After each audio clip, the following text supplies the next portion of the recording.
Beyond 3D.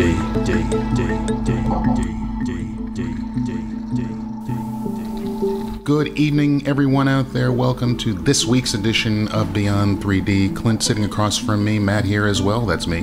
Hopefully everyone's doing quite well out there and enjoying the fact that the weather, at least where we are, has been cooperating a little bit. So, Clint, how have you been this week? Hello, Matt. How's it going? Great, thank you. Excellent. Today was such an awesome day weather-wise. You know, it was nice, it was bright, it was blue sky, and that usually gets followed by really nice sunsets. So, yeah, loved it. Spring is a beautiful time in Melbourne.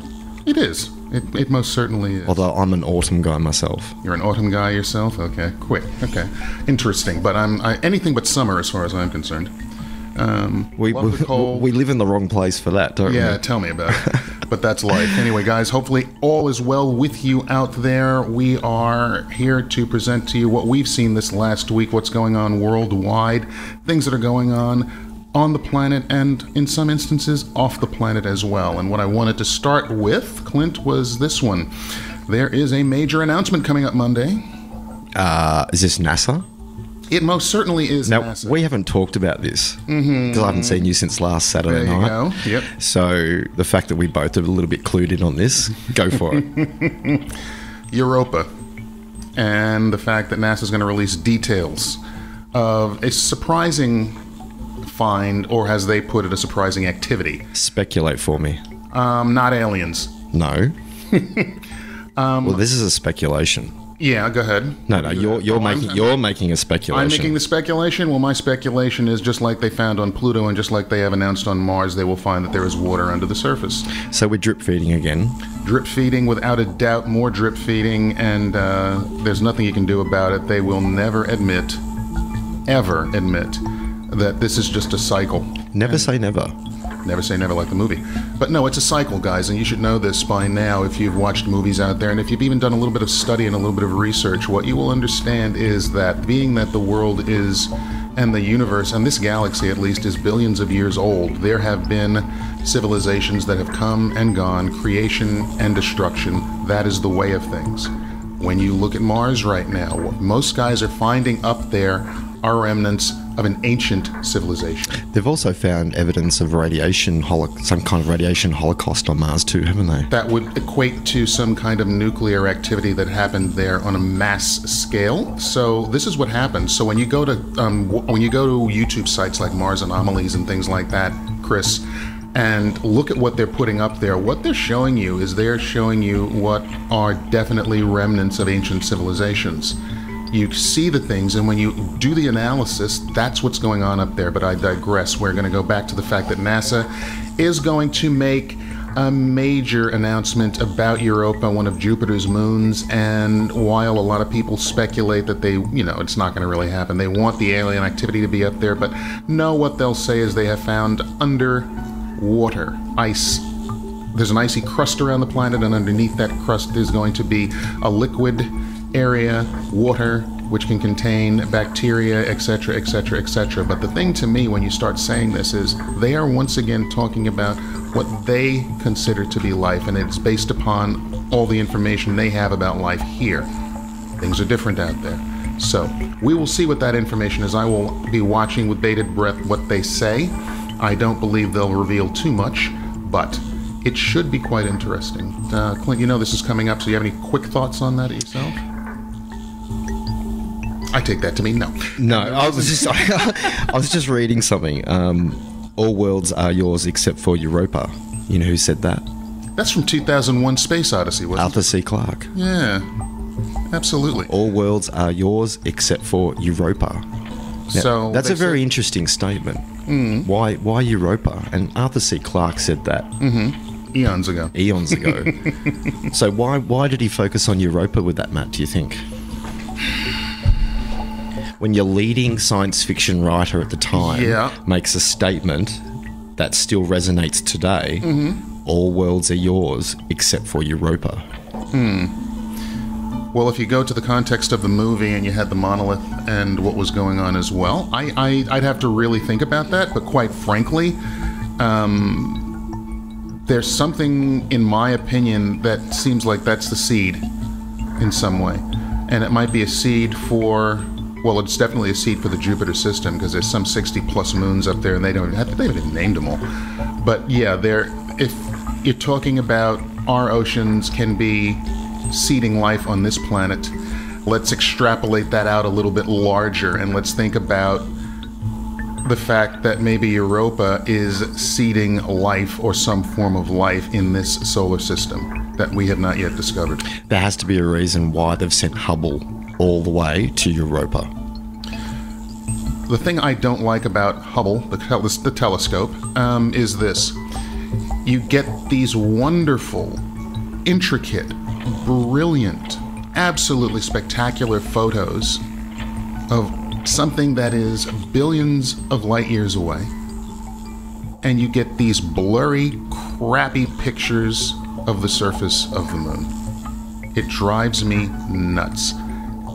And as I said this the other week, if a satellite can spot whether a coin is heads or tails on the ground from 200 miles up in Earth orbit, do not tell me you cannot point your telescopes, point your satellites at specific areas on specific planets and zoom in to ground level. I don't believe it. I know they can do it. They just don't want information revealed.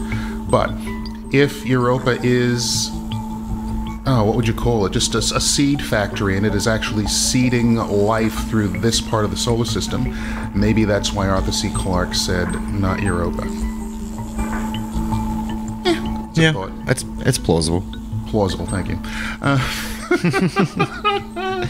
It is what it is. Yeah, but it'll be interesting to see what is announced. Take it with a grain of salt if they're announcing the fact that they found water under the surface of Europa that's at least 50 years old. And they're a heck of a lot further along, in my opinion, than most people would believe. Well, let's look at the fact that they go to Europa. Yep. They collect data. Yep. NASA collects data. Yeah. With that data, they're not under any obligation to release any of it to the general public. No, they're not. No, they're not.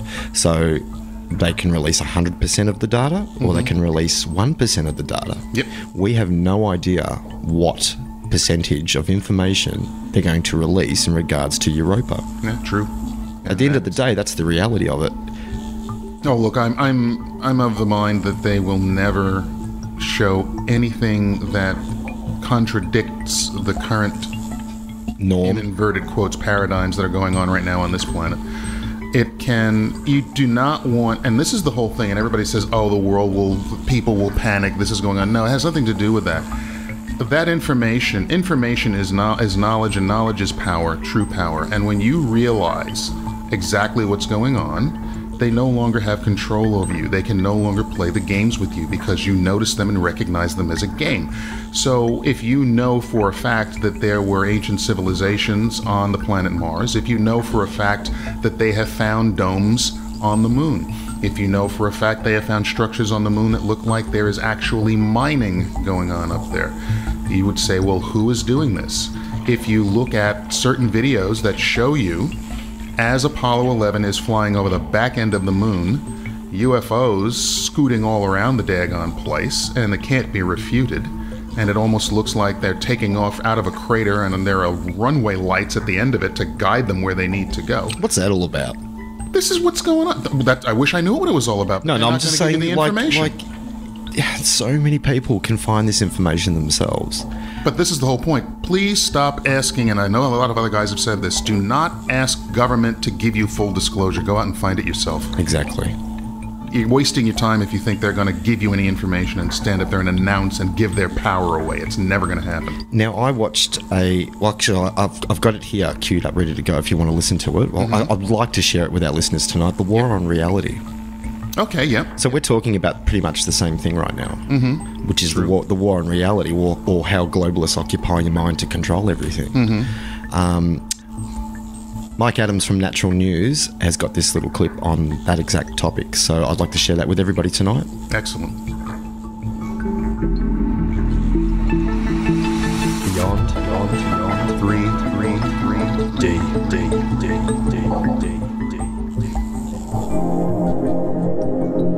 There is a war on reality, and the battlefield for that war is your consciousness. Almost everything that you see in society or from official sources is fabricated or rigged. It's fictional. It's all designed to weave this artificial tapestry of beliefs and ideas and so-called truths in your mind that actually are not true and that are not based on reality. And the point of this is to create a system of control, a prison for your mind that gives you the illusion of thinking that you have freedom of thought or freedom of choice, or that you live in a democracy, for example, when in reality this entire system around you is all fabricated to force you into making certain decisions or taking certain actions or avoiding certain actions, all of which further the desires and the consolidation of power of the totalitarian regime in power. All so-called official stories or official narratives are really mythologies just restated in the language of truth, but rooted in distortions of truth.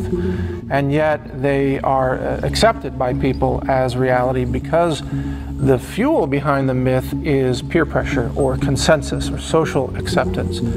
So whether we're talking about history or medicine, flu vaccines, for example, or science, GMOs, or the role of government, the role of money, economics, central banking, quantitative easing, all of these are based on cultural myths that are provably false. If you're wondering how all of this happens, it begins with the idea that we are a disconnected society. Almost nothing that you think you know, your beliefs, your truths, actually comes from first-hand experience. Almost everything that you think is true was actually told to you by someone else.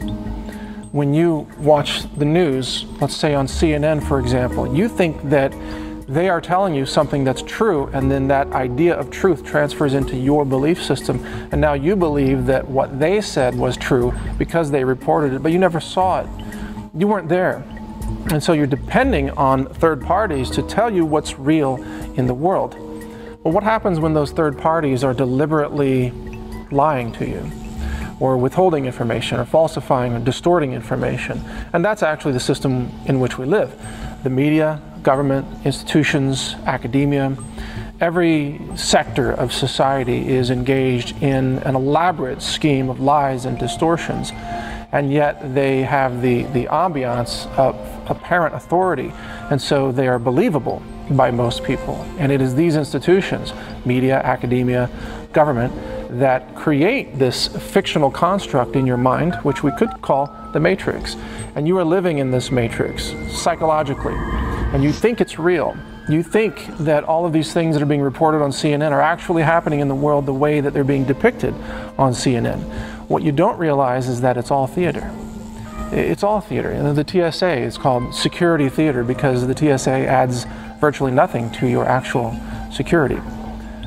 Government, most of what federal government does is pure theater. In fact, they make things worse. If they got out of the way and stopped their activities, we wouldn't have ISIS, for example. We wouldn't have international war. We wouldn't have race wars in America because it's actually whipped up by government and by media. It is created by these systems, and it is created by implanting these false ideas into your mind and counting on the fact that you accept them without critical thinking. They know how to bypass the hard wiring of your mind. Your brain is hardwired to accept certain things as true based on the source from which they come. You are hardwired to automatically believe those who appear to be authority sources. This is part of the human brain. This is your neurology. This is the way that you were born. It's not just authority sources, but also you're wired to accept consensus reality, which means that if enough people believe something and you find yourself in a position where you are the one person in a group that does not believe what the rest of the people believe in that group, then you are likely to change your belief, even in complete contradiction to your direct experience, because the consensus is considered a greater authority than what you see and experience with your own eyes and first-hand senses. In other words, if you're looking at a barn and the barn is blue, but everybody else in the group says, no, that barn is actually red. And if they are insisting that it's red, but you see blue, then before very long you will change your belief and you will agree with the group and you will say, yeah, it must be red, I must be wrong about that because everybody else says it's red, and how could all those people be wrong? This is the way the matrix is reinforced in your mind. You see, the media, government, and academia really only has to convince a certain critical mass of people of all of their myths and false narratives and official lies. And from that point forward, then those people will enforce those myths and narratives onto the other people who are incapable of what I call self-defense thinking. Standing your ground cognitively and being true to your experience and your common sense and your cognitive capability to reason. In fact, reason is the enemy of every government system of totalitarian control, because reason takes away the tools of control and social manipulation. If a person can reason through economics, or reason through geopolitics, or understanding the rule of law, or the branches of government, then that is a horrific threat to the systems of control and manipulation that dominate society today. And this is why every strong political argument that is stated during elections, for example, is not based on reason. It is based on an emotional exploitation of the specific neurological vulnerabilities of the population to corral people like cattle into a specific emotional direction where they abandon reason and they follow their anger or their hope or their excitement. If you have a candidate who can give people chills when they speak, like Obama did, then it doesn't matter if anything that Obama said actually makes any sense. Because if he's giving people chills, then they have, in essence, bypassed the critical thinking parts of the brain or the psyche, and they've gone right into the emotional agreement, which is far more powerful in terms of neurological control of individuals in society. So what is reality? Reality then becomes whatever is promoted by the consensus institutions of official narratives, which is the mainstream media, government, academia, science journals, and so on. Reality is whatever they say it is, and it doesn't have to make sense, and it doesn't have to be scientifically valid. It doesn't have to even be true. It can be the opposite of truth. And it even becomes consensus reality, because then if enough people believe that reality, then they begin to reinforce it as well. So there's so many examples of this, like the propaganda on flu shots, for example. Most flu shots are absolute quackery. They don't work. They're the wrong viral strain. They confer virtually no immunity whatsoever to anyone. And yet the consensus reality among scientists and doctors and media and so on is that flu shots are amazing. They're almost like bulletproof vests against viral strains. That's what people believe, but it has nothing to do with actual scientific reality or truth. It's simply a narrative that has achieved a sufficient critical mass to become socially true in the minds, in the shared psyche network, if you will, of a manipulated society. But it doesn't have anything to do with actual reality. And then ideas like this are reinforced by ridiculing anyone who dares to question that reality. So if someone says, well, hey, flu shots don't seem to work, or this year's flu shot is really last year's flu strain, how can it work unless you're a time traveler? Or, hey, there's still mercury in flu shots. Why are we injecting children with mercury, which is a known brain-damaging, toxic heavy metal? Anyone who brings up these questions is immediately shamed, is immediately ridiculed, dismissed as a crackpot, because, not because they're wrong, they aren't wrong, they're actually correct, but because their ideas and their questions threaten to shatter the consensus Berlin Wall of cognitive certainty, if you will. all of these status quo institutions of science or medicine, politics, finance, economics, and so on, they all depend on the proliferation of specific myths and false narratives for their own continued existence and survival. And if you look at every scientific revolution or medical revolution in history, it involved a changing of the narrative from one narrative that was at least partially false to a new narrative that is a higher truth or a greater truth or an expanded truth of some kind.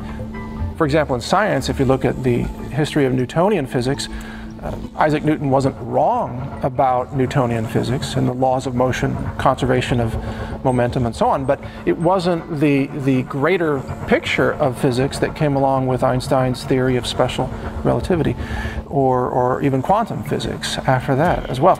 So you have, in essence, you have outbound spirals of knowledge where you have expanding realms of knowledge that make the inner, more limited realms of knowledge obsolete. And every scientific revolution in history or medical revolution has required in essence, the abandonment of the previous status quo. And that is what every existing status quo fears the most, is being made irrelevant or being made outdated, or discovering that they are no longer relevant to a society that has moved forward in its understanding of science or medicine. Beyond 3D.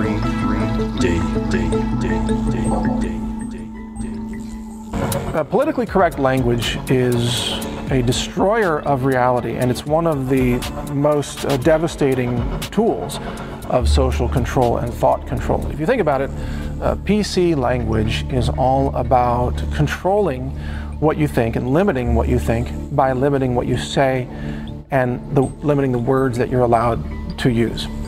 PC language is really sort of the demand that your thoughts and words conform to a structured false narrative that is acceptable by the current sheeple of society. It is a consensus reality to which you must adhere verbally and cognitively. Otherwise, you're going to be attacked or shamed or ridiculed or trolled all over the internet. So if you dare question any official narrative of PC culture, then you are maliciously attacked, even if what you say is absolutely true. For example, you see this reflected on college campuses across America with these safe spaces.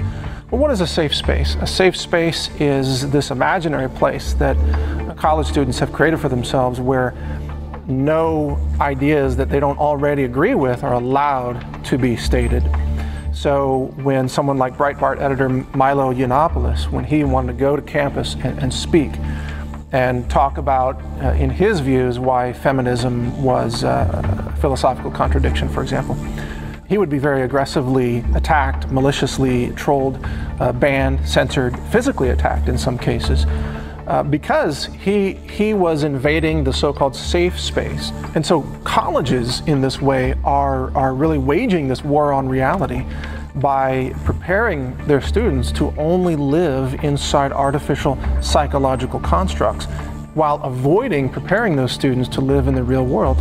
Because in the real world, people disagree with you. In the real world, not everybody is going to conform to your ideas and your way of thinking.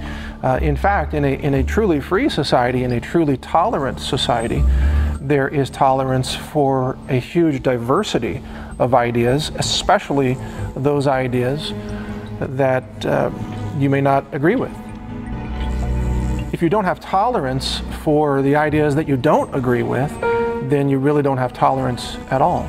But the psychologically fragile progressives of today, the PC generation snowflake crybullies of college campuses, if you will, they think that tolerance means only agreeing with them. So they misunderstand what tolerance is. They don't understand what freedom is, what freedom of thought is, and they don't understand what reality is. And this is all by design. This is to keep people isolated from reality, to make sure that no one can live in reality. Because remember, if you teach people how to live in reality, they might become self-sufficient, and that's a huge threat to the system. So it's much better if you're a globalist government. It's much better to train people to live in these artificial constructs where you control the narrative, you feed them their information, you control the news media, you create the cultural myths, you create the language and you enforce the language, you restrict thoughts, you restrict words, and you in effect control the minds of all the people, you control their decisions, you control their votes, you control their entire belief system. And you do it without ever having to fire a gun or take anyone prisoner, or shoot artillery, or use tanks. You can occupy an entire nation by simply waging war on the minds of the people who live there. And that is exactly what has been done in America, and that's why America is now an occupied nation, occupied by a deliberate system of mental distortions and psychological manipulations that was designed to make sure no one lives in the real world and becomes self-sufficient and becomes an independent thinker. The role of the media in all of this is to, of course, reinforce these narratives and delusions. And the media, everything's staged in the media. Virtually everything you see on CNN is either a half-truth or a complete lie, or is a distraction from the actual important news that you should be paying attention to. Mainstream media stages fake scenes. They set up studios and then act like they are on site reporting from a war zone, for example. They'll put two people in the same parking lot and act like one of them is a remote reporter somewhere else. They'll just stage it. It's so laughably obvious that they're manipulating this. They will use different camera angles to try to create the appearance of large crowds when it's just a small group of people. Or they'll move the camera away from something that they don't want you to see. They manipulate everything. It's all theater. It's all designed to create this elaborate narrative, because what the media has discovered is that they can fool most people very easily, at least for some period of time. You know something? They don't want people who are smart enough to sit around the kitchen table and figure out how badly they're getting by a system that threw them overboard 30 years ago. They don't want that. You know what they want? They want obedient workers. Obedient workers. People who are just smart enough to run. The public school system does not train people to think for themselves, and this is all by design. Public schools are really government-run schools, and they are, in essence, indoctrination centers. And they're designed to create, as George Carlin said, obedient workers. Not to create independent thinkers, inventors, innovators, rugged individuals. No, that's not the goal. They are there to create obedient workers who are conformists, who will go along with the system and not rock the boat and not question the status quo, not do anything other than what they are told by the government. And even if you get into medical school, you want to be a doctor, you go through about 8 years of training and residency, and during that time, if you ever question the status quo, then you're expelled from the system. You're not supposed to think for yourself. You are supposed to absorb and then regurgitate the information that is essentially sponsored by the drug companies that now dominate the medical schools. And that's why doctors can spend 8 years learning nothing but propaganda. And they come out of medical school thinking that they're doctors when, in effect, they're simply biological pharmaceutical vending machines that are easily controlled by the pharmaceutical industry. There are so many vectors of social control. We're taught false histories because, as George Orwell wrote, that if you can control history, then you can control the present. And if you control the present, then you control the future. And so one of the easiest ways for the system to manipulate individuals and control the direction of any culture or nation is to rewrite the history and reject the actual factual history and replace it with a propaganda version of history that supports the false narratives and the cultural mythologies that you're trying to augment as forms of social control or social engineering. This is a key element of how people are manipulated in America today, and it's why it's so important to study actual history and to read about the Founding Fathers and the Constitution, the Bill of Rights, why these came about, where they came from, and why it was so critical for a new young nation to limit the power of government and to enshrine specific rights of individuals in the Bill of Rights. Until you really understand that, then you have no business voting in society, and that's exactly the way the system likes it. They don't want you to understand history, because anyone who does is really a threat to the future plans of the regime in power. They don't want you to have any connection to your past or even any connection to yourself. They want you to be endlessly and emotionally invested in the cultural icons of the day, the celebrities, sports, Kim Kardashian, whatever the current distraction is. That's where you're supposed to focus your time and energy and psyche, while they are loading your brain up with all of these false ideas that manipulate you and disconnect you from reality. So this is how the war on reality is waged, and it's a war that's being waged right now in your mind without your knowledge or consent. Beyond 333 D. And that was the war on everything, pretty much, Matt. Yeah, it's as we have said in the past. This is a control mechanism that is going on, not just here in Australia, but in the United States, in Europe. We're seeing it every day. We are seeing the fact that through education, everyone is being cubbyholed, everyone is being pigeoned, everyone is being compartmentalized, everybody is being controlled. This is what it comes down to. It comes down to the fact that now what they're doing, especially, and I've noticed this heavily in Australia, when it comes to even the workforce and employment, you have to jump through certain hoops. You had to have gone to certain schools. You have to have certain diplomas or degrees in order to qualify. Even when you're in a high school and taking VCE, there are only a certain amount of spots available, so there is a competition, so you're supposed to get the best and the brightest. And you know what? This is an education thing where I don't agree on. You have, let's say, in an exam, you might have 20 or 30 students. Yes. Okay? They're all being tested Yes. on the same content. But it's like lining up a fish, a giraffe, an elephant, and a chimpanzee and saying to all four of them, today we're going to have a test on who can climb a tree the best. Okay? That kind of test isn't conducive to the fish, and the elephant doesn't stand a chance at climbing the tree either. So pretty much these days, when you talk about governments and the education system, shoehorning people to conform and to be a certain way, not everybody can do that. Not everybody, one size does not fit all. No, there's a word called unique, and that word is very important. How dare you use such a dirty word? How dare you? Wash your mouth out. Well, no, this is the whole problem. And a lot of people, like some kids, they will absolutely excel in languages, but when it comes to mathematics, they are just the exact opposite. They can't do it. I think they can do it. It's just a matter of, there are some people who say, well, you can't do this, so we don't have to worry about you. You go over here. These are the people we want to deal with because this is what we need at this particular time for this particular assignment. I'm still trying to find a use for Pythagoras' theorem. I learned that in the 6th grade. Okay, well, you were ahead of me because I didn't learn that till year 8.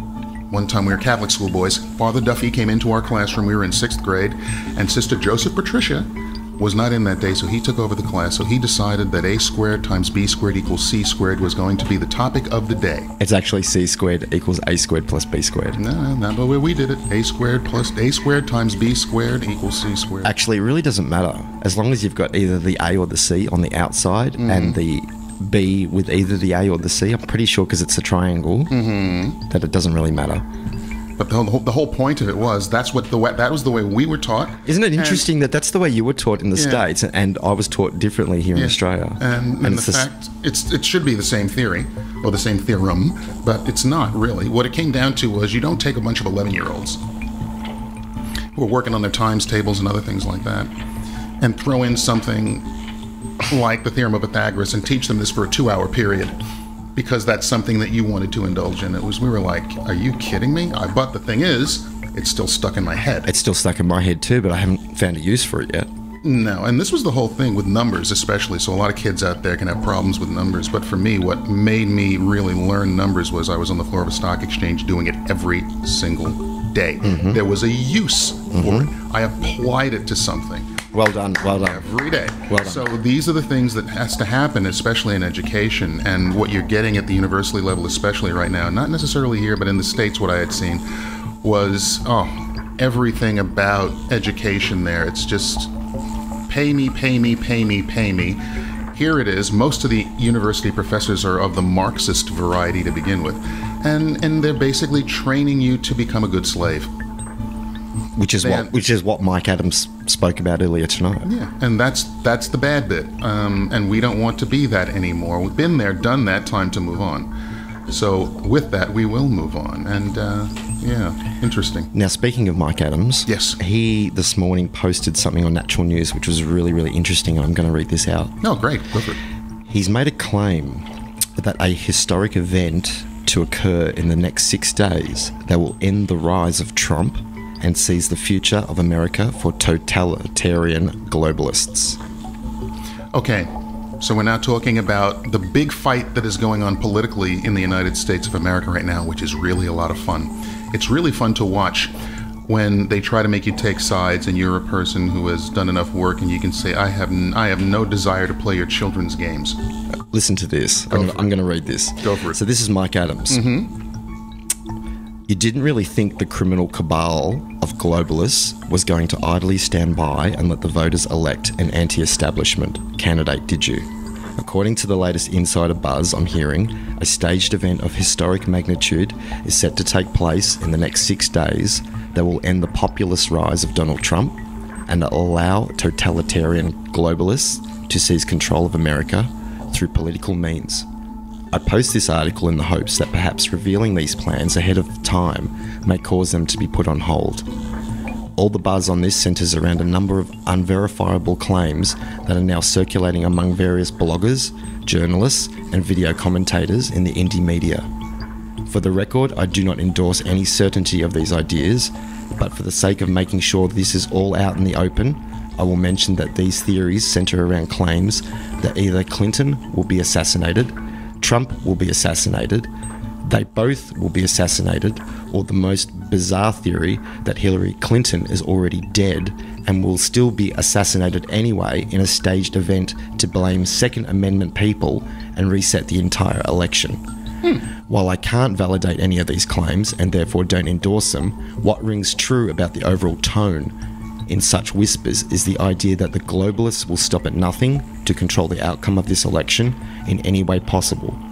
There's absolutely no question that in the minds of the globalist totalitarians, the lives of Hillary Clinton, Donald Trump, or any number of innocent bystanders are utterly meaningless to them.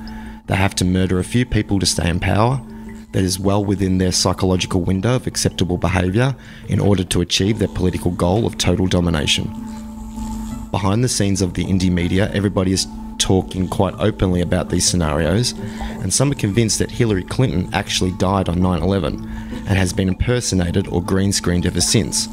Others say both Clinton and Trump will be assassinated simultaneously, possibly at the upcoming debate on the 26th.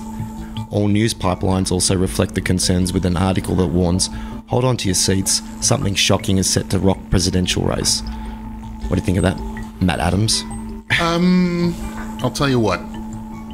Well, the first thing I'll do is I'll do it this way. We have to go back to your prediction, which I still think will come true. The second thing you'll have to say is right now, if you look and... Whoa, back up. My prediction or Mike Adams' prediction? Your prediction of Hillary Clinton. Okay. That's what we've been saying on this show for a while now. Now, the thing that's happened lately is the fact that Donald Trump has indeed caught up, if not gone into the lead in the polls. I just spat my coffee out. Yeah, there you go, I know. But that is what is going on right now. And this is what is the problem. While everyone is looking at these two fight it out, while there is going to be a debate this Monday in the United States, Tuesday here in Australia, and they are going to have, I will guarantee you, there will be at least 150 million people worldwide watching this debate. And what's going to happen is this. While you're looking over here, The globalists are acting over there. Look at distraction. And so the old bait and switch kind of thing. I said this earlier, and this is a fact. You cannot tell me that the so-called powers that be, the Rockefellers, the Rothschilds, the the Bushes, all these kind of people, The Clintons. yeah, those are the babies. Would go back to the Rockefellers, who was actually Jesse James and all those kind of guys, then changed the name when they went east. If you go back to these guys that have run the world basically for 100 years, 200 years, 300 years, if you that they are going to relinquish their authority over a 4 or an 8 year period because as some people would call an upstart is going to get into the race and change everything around, you are sadly mistaken. That's not the way change comes when you have people that are generationally manipulating things politically on a global scale. You can't. That's not going to change that way. The interesting thing I saw this week was that George Bush Sr. came out and gave a ringing endorsement for Hillary Clinton. Well, they're family. So you get this kind of thing going on. Now, you got to understand another thing, folks. When we talk about Donald Trump, yes, he won the Republican nomination, but that was a total of 13 million people that voted for him to become the Republican nominee. That in no way, shape, or form means that everybody else in the country is going to vote for him. That means 13 million people are going to vote for him. What about everybody else? The Democratic people are not going to vote for him, and they have just as many, if not more, people as registered Democrats. So if you look at it based upon that alone, Hillary Clinton's going to win. Now, if you take into context, and they always do, those people that are sitting on the fence, you don't know how they're going to vote, and this is the reason they have debates and everything like that, so these people can make up their mind. But there's another problem, and the problem is 2 words: Electoral College, which basically means your vote doesn't really count. And that's the problem in the United States. Everybody then, and you can see it, Al Gore won the popular vote in 2000, but he lost the Electoral College. Voting in the fight. Voting in the States isn't compulsory like it is here. No, it's not. No, so for the presidential candidate of your choice to get in America, you actually need to get off your butt and go and vote for them. Yes, you do. If you believe that your vote counts in reality. If you believe it. I don't believe it. And the reason I don't believe it is because of the Electoral College. Which you just let's stated. See. Yeah, so 55. There were 55 Electoral College votes in the state of California because there's about 35 million people that live in the state of California. 10% of the population of the United States lives in the state of California. So being that this is the case, you could have for argument's sake, you could have 35 million people vote for Hillary Clinton, and you could have 20 million people vote for Donald Trump. But because of the Electoral College system, she'll pick up the 55 electoral votes, but he'll pick up the exact same amount of votes in other states, but only have 20 million people voting for him. It's unfair. The deal was done decades ago. Oh, that whole deal it's ridiculous. For Hillary to drive the United States bus, the deal was done decades ago. Well, the fact of the matter is, but people are saying, yes, we all know. She says it's her turn now. Me. Now it's my turn to get in there and do things. Quite frankly, it's going to be a lot of fun, folks. We're saying, and it basically comes down to it, and I wrote it down this way: 45 days till the end of the world as we know it. So.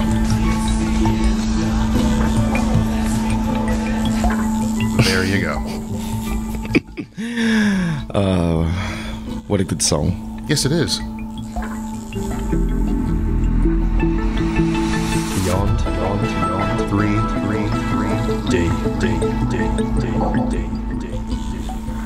Welcome back tonight to another episode of Beyond 3D, Matt. Indeed, guys. Hopefully you're having a good night out there and enjoying the show. I wanted to bring up a point about something else going on in the United States, and that has been the 2 shootings that have been talked about in the last couple of weeks. 2 black men, one in North Carolina and the other in Oklahoma, killed by police. There's a movement in the United States called Black Lives Matter, and in a sense it's a misnomer because the actual phrase should be Black Lives Matter too, or as well. And that's what they're trying to get across. What they're trying to say is the fact that society is set up in such a way where they are the underdog and they are treated differently. Now, the way I look at it is this. We used to ask this question a lot when we were on the floor of the stock exchange, and you had to go deal with different policies and procedures with the Security and Exchange Commission, and they have their own little internal courts. And we would ask them, is this a court of law or is this a court of equity? And when you ask that question, what you're trying to say is, because normally you're going in there, they're going to fine you. And you're saying, well, this is a court of equity because all you're trying to do is give me an involuntary tax, so to speak. So you have a lot of people out there that believe that when it comes to the police departments in the United States and black society, that they are using black society as a court of equity. Therefore, they are being arrested there in massive numbers. They are being charged with little crazy offenses in massive numbers. There are people who they use the letter of the law to force people into situations.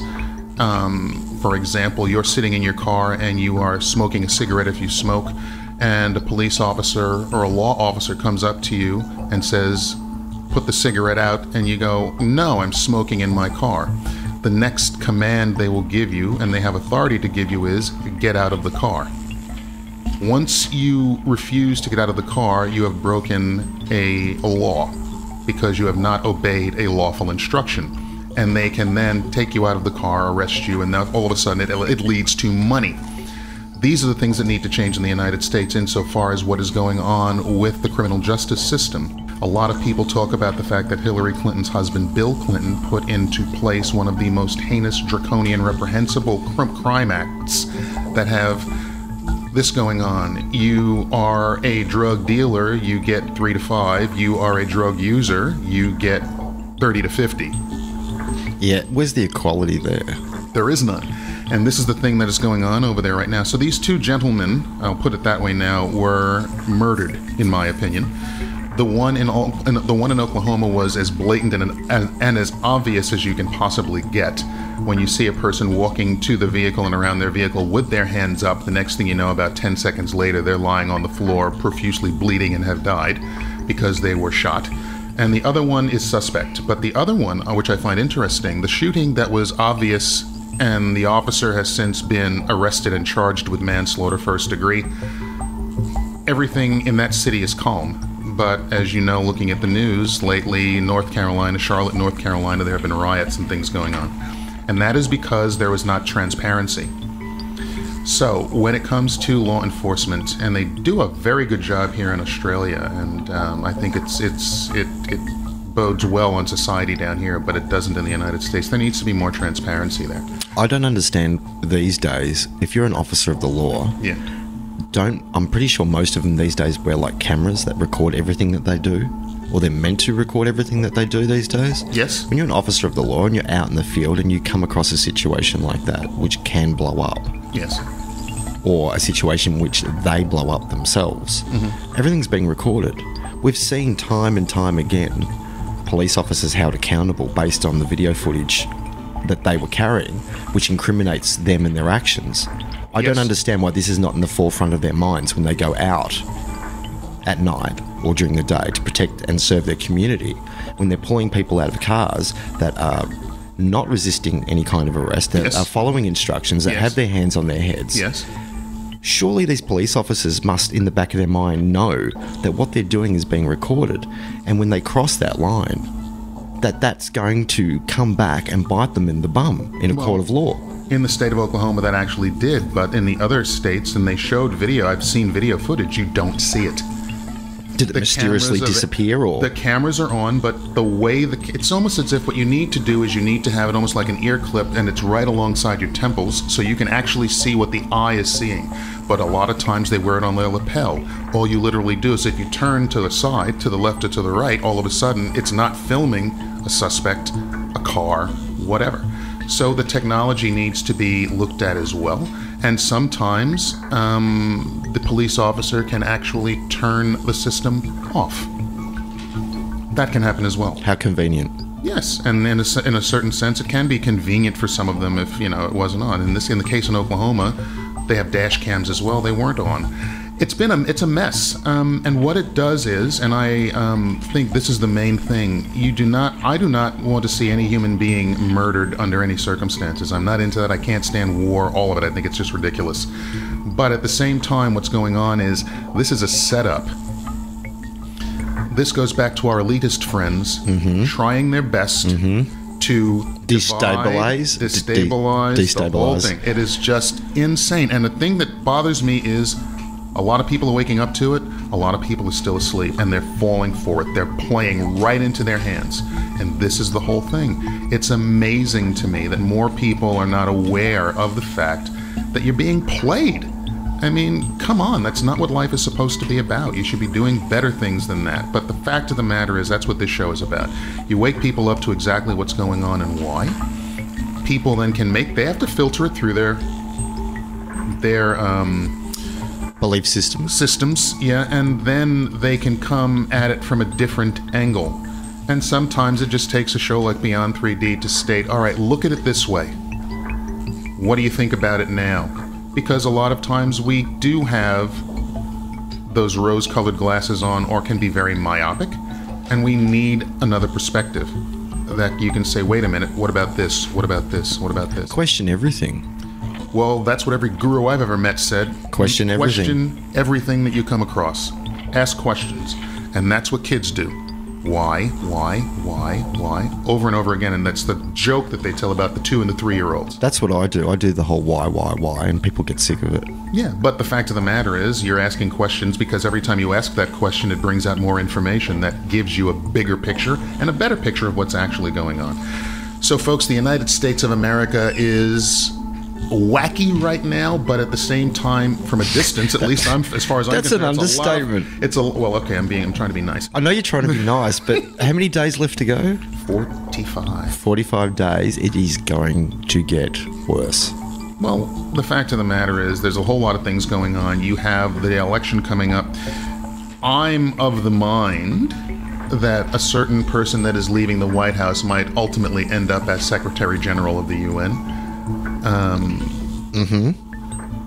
That wouldn't surprise me in the least. Go Barry. Yeah, because of the speech he made at the UN. That was a cracker. Oh, I was cracking up, and the so-called hang on, I'm gonna alt-right were going crazy over. Let me. I'm gonna find it. Let me see if I can find it. Yeah, it was incredible. I'm looking. Okay. Go. He basically talked about everything I call them the white supremacy mob, but it's the alt-right, are saying about he wants a global government. He wants it to be, he's in with the elitists. He's trying to bring that one world government into play. And when you listen to some of the things he's saying in there. I've got it. Cool. That's exactly what's going on. Very interesting. Let's have a listen.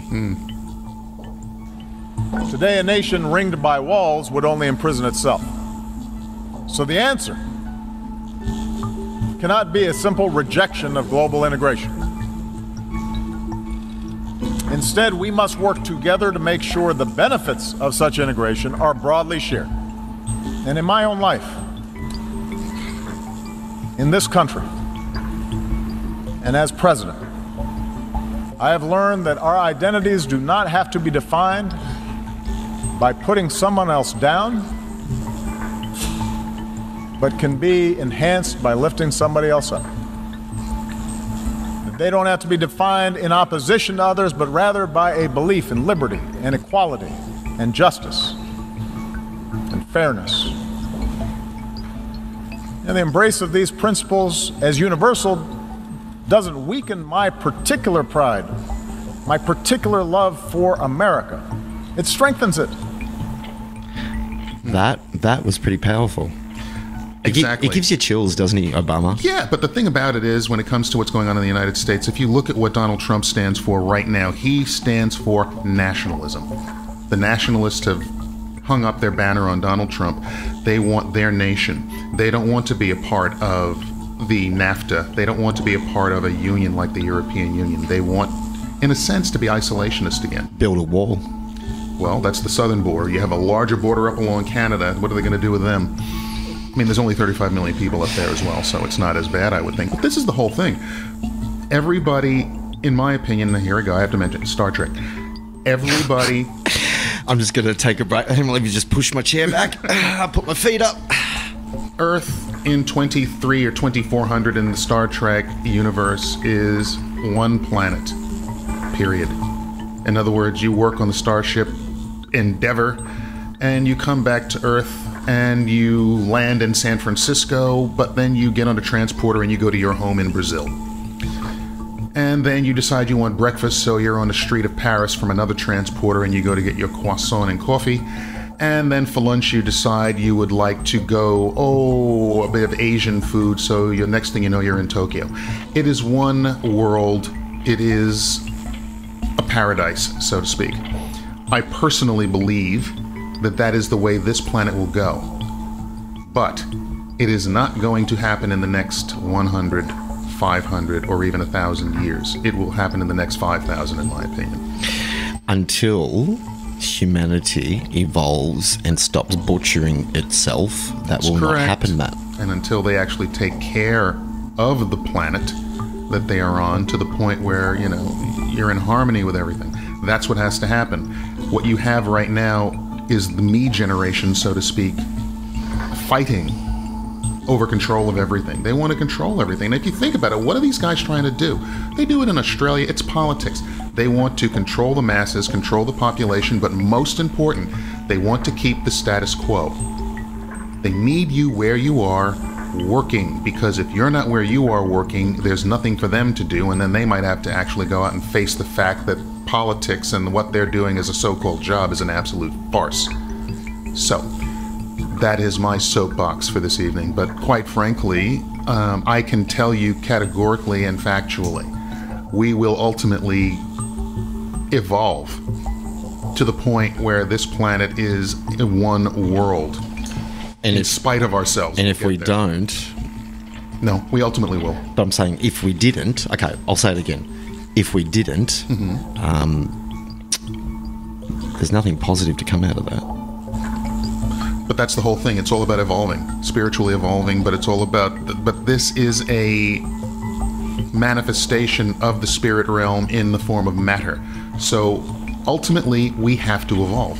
There's no way around it. You get tired of all of this stuff after a while. You don't want to deal with all the little nuances and minutiae that are out there. Do you really want to have to get up at 6:30 in the morning? I do. No, just a second. To take a train into a city, to sit behind a desk, to be polluted by smog, smoke, different electromagnetic forces from computers and phones, and then to go home, take a bath, have a meal, go to sleep, and do the whole thing again. That's Groundhog Day. That's basically what it is, and people need to understand. You want to evolve beyond that. There's more to life than that. Yes, there is. There's a whole lot of things that we should be doing, and that's ultimately what will happen if government gets out of the way. My opinion. You're entitled to your opinion. Damn right I am. Beyond 333D. Good evening, everyone, and welcome to another intimate night with Matt and I on Beyond 3D. Oh, yes. Facebook. If anybody would like us to follow up a story or a topic of conversation, hit us up on our Facebook page, Beyond 3-D. Any questions? Science, health, life, love, liberty, the pursuit of happiness? Tim Bush, one of our regular followers who follows us on our Facebook page, contributes quite a lot to some different things that we post up there. I'm going to try and get him in to the studios sometime next week to talk about the gods of ancient Mesopotamia. Okay. Yeah.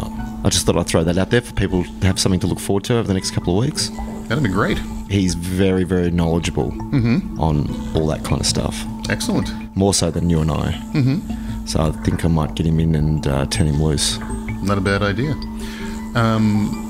Yeah, there are a few things around the area of the so-called ancients and the gods that I would love to know about, so that would actually be a very good idea. Do you know that NASA have designed a new starship?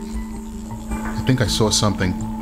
Brief picture. It can allegedly reach Alpha Centauri in just 2 weeks.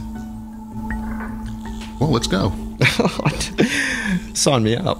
Let's literally go. I mean, I want to see what's out there as well. I mean, they're finding all these so-called exoplanets. You're now getting water here, water there, water everywhere. But the fact of the matter is, to me, if you're finding water on planets, what that means is the cycle is starting over again.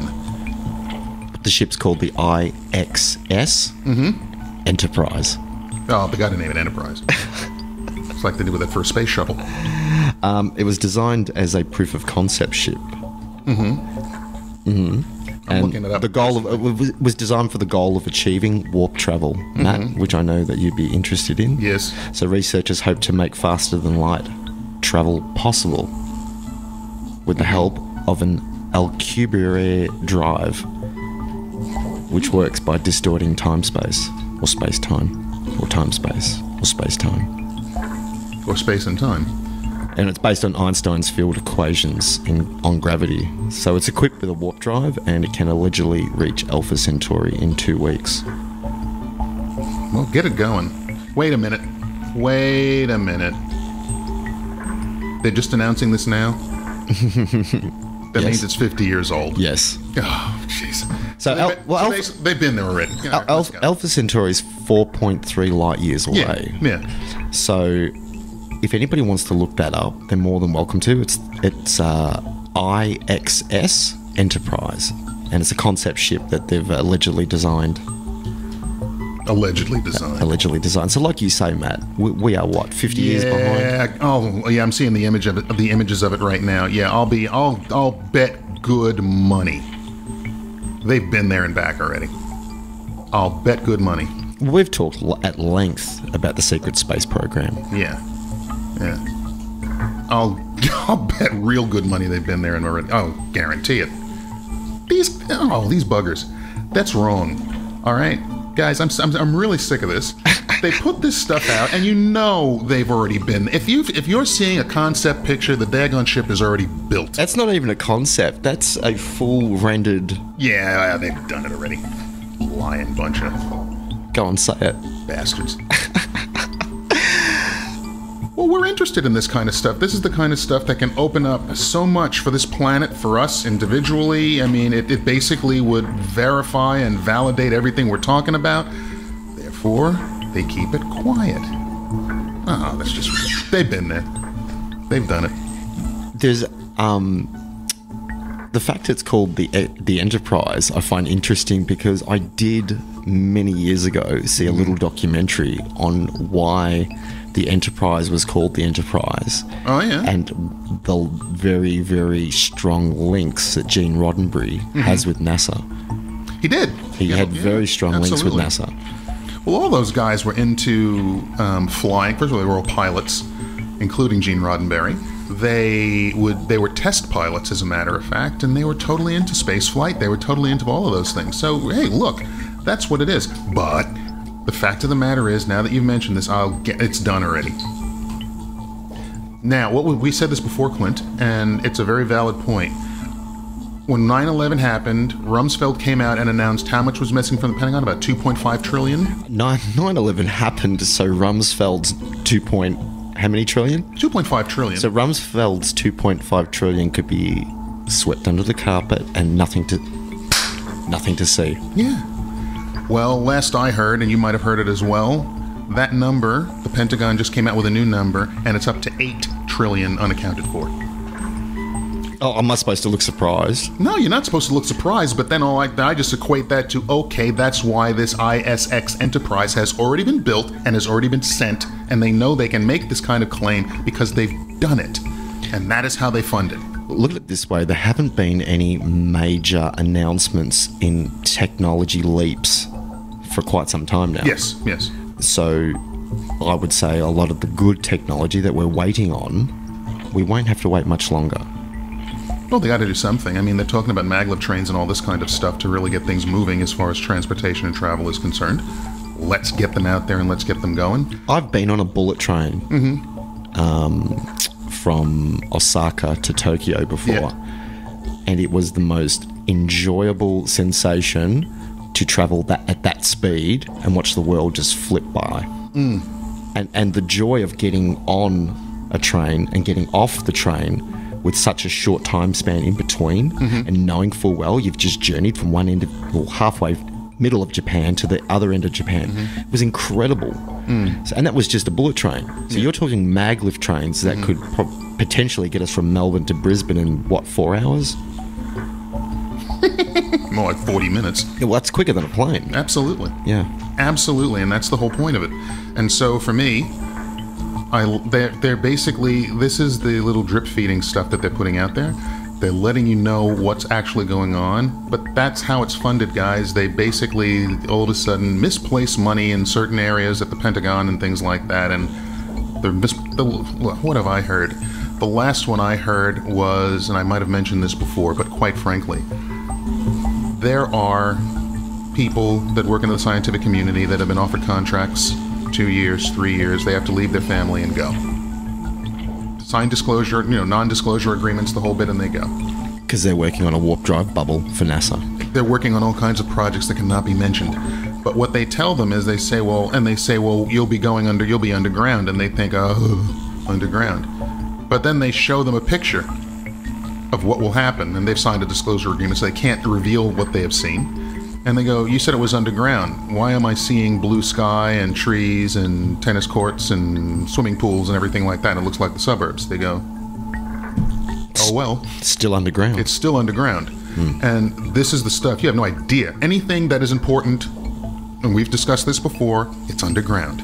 Don't think it's all on the surface. All the goodies are underneath. Look at the moon. Underneath. All that stuff is same thing with a lot of Mars things. They're saying a lot of things coming out of craters and things. It's underground. So this is the thing. You take $8 trillion, you're building neighborhoods and cities, including holographic skies. So you can have day and night, yes. the whole bit, and it's all underground. And these guys do their work, and then they come out and they can't mention it to anybody, and they go about their business on the surface again. Now you're referring to those holographic cities in the sky that have been seen over China. Oh, that too. Yeah. Oh, jeez. Yep. Go on, mate. I've never seen you get so animated tonight. It's weird. When I look at things like that, it's because I've seen stuff like that before. That stuff falls under Project Bluebeam, I think, when they can project holographic images like that. It's amazing what can be done. And we've heard this before, that basically now our iPhones and everything that we use, Android phones, I don't care what you use, the fact of the matter is it's old technology, it's ancient, it's bull, it's a load of crap. It's basically the stuff that they allow the minions to use. They're using holographic technology. An iPhone 7, which is the new release, the new one that's coming out, that, in my opinion, is allegedly the equivalent to 2 tin cans and a piece of string. There you go. In regards to what's available, in regards to the technology that's there. And then when you look at the technology that's there, and then you look at the fact that most of this technology, and my wife and I were looking at an interesting video talking about this, that this technology is actually helping to end your life a little bit quicker through all the electromagnetic pulses that are running through your cells and making them mutate and do all kinds of weird things. You have to be very careful what's going on out there. Especially if you sleep with a phone in your bedroom that you use as an alarm clock. The electromagnetic radiation that pumps out when you're in a REM cycle.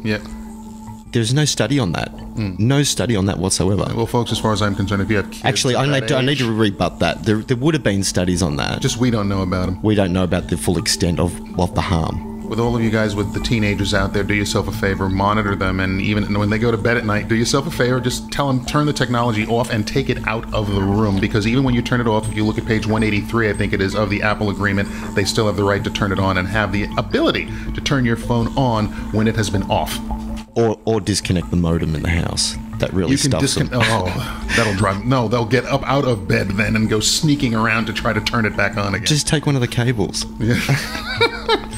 But this is what goes on. So definitely, guys, with the young kids, technology in very, very small doses. We know they love, like we do, they love the Facebook, they love the Twitter, they love all those kind of things. But I tell you what I dislike about it. Go for it. It keeps them in their own little private bubble. Yeah. And it doesn't force them to engage with the world around them.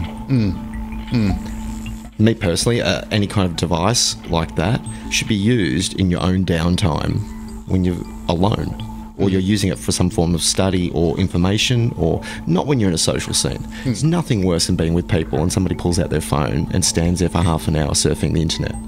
Well, it was interesting. Some of the kids, we're digressing now, but some of the kids actually had a day, because we're on holidays down here in Australia for the schools. And my daughter and some of her friends got together, and they went to a friend's house, and you would think they'd get together and have all the technology and everything like that. No, technology didn't come into it. Television didn't come into it. You know what they were doing? They were sewing. That's cool.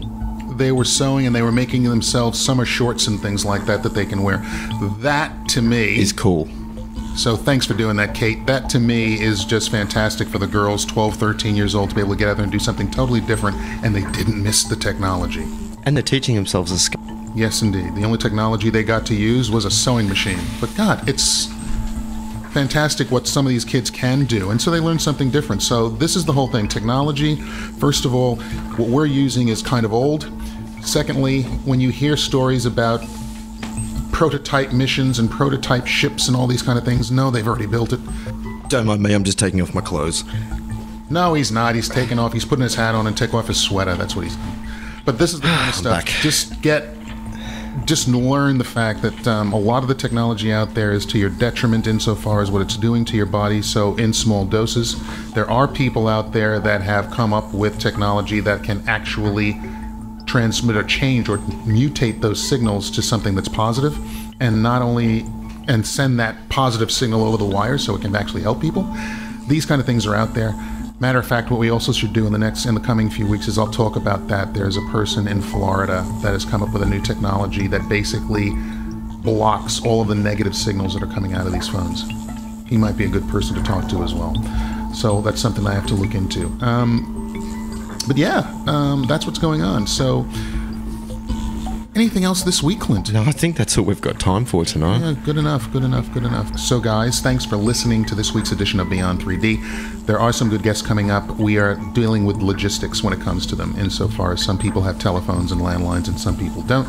Yes, we all know that everyone knows that beautiful word out there that is called Skype.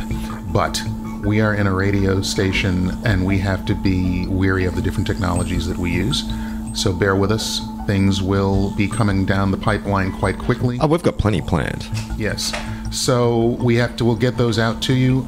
Once again, Facebook page, Beyond3-D. Right in there. Like us, like the page. We'll have our website up and running, probably realistically within about 2 to 3 months. I'm not gonna sugarcoat it and say it's coming out real quick. It's gonna be 2 to 3 months minimum. No, there's no point bending the truth with that, because people know I've been saying for quite so many months now that the podcasts are on their way, and they are almost finished. Yeah. But in regards to the website, that's a totally different thing. I might try and get that ready for everyone for Christmas. So that's a work in progress, but it is being worked on. I was going to say, while we're on hiatus, yes, people will have, I'm hoping, access to the website and access to all those podcasts on the website. So there's a treat for them. They can get in there and they can look at that and take it from there. And I'll get Tim in during the week, and we'll cover Magicians of the Gods. Interesting. Looking forward to that as well. So guys, enjoy the rest of your weekend. Enjoy the rest of the time. If you're in and around the peninsula, get out there and have some fun. The weather will turn wacky again. Get careful out there. Enjoy. We will catch you next week for another edition of Beyond 3D. And question everything this week. Do yourself a favor. Good night, everybody. Take care. Just because you haven't experienced it doesn't mean it doesn't exist.